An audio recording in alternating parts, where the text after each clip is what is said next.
Restoration of net neutrality front and center for the FCC. ISPs urge the NTIA to reconsider letter of credit requirements for BEAD funding. Members of Congress urge regulation of streaming services, and the Supreme Court will hear a case that could curb the FCC's power. Those stories and more on This Week in the Broadband Universe. Hello, everyone, and welcome. I'm Craig Corbin.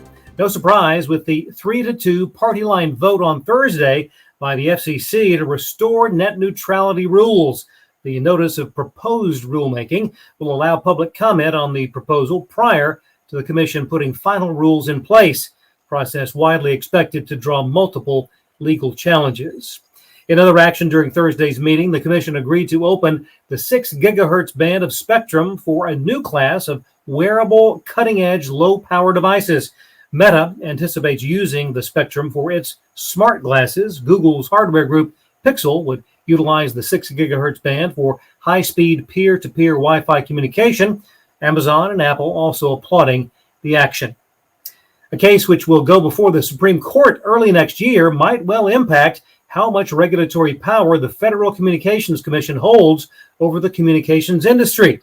The court has agreed to hear Relentless Incorporated versus the Department of Commerce, a new civil liberties alliance challenging a federal rule requiring fishing companies to pay the government for monitoring their herring catches. The NCLA sees the rule as going well beyond the regulatory scope given by Congress to the National Oceanic and Atmospheric Administration and its NOAA Fisheries Service, which implemented the rule.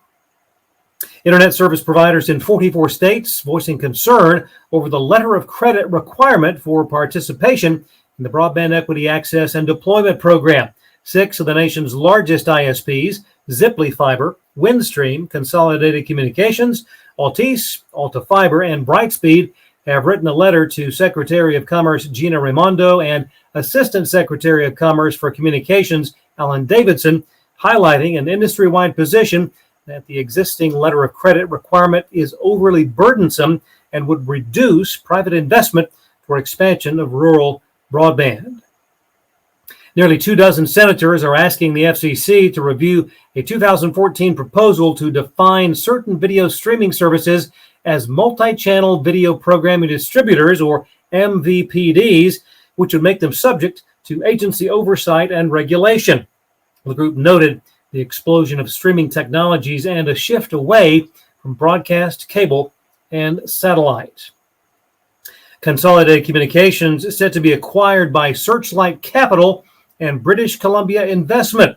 The $3.1 billion all-cash deal, valued at $4.70 per share.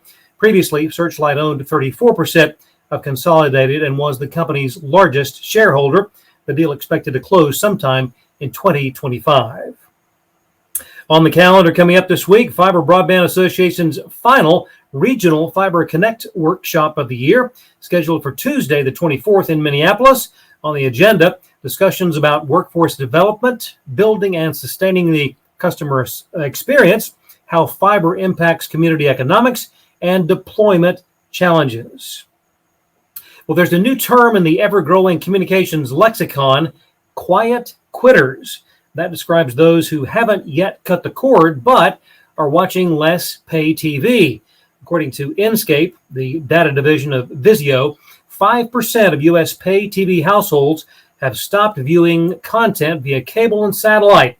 The Q2 2023 TV Market Trends Report showed that another 9% reduced their cable and satellite viewing by 75% or more. In other viewership news, good times for Netflix. Q3 revenue up 8%, net income up 20%, and nearly 9 million new subscribers in the quarter.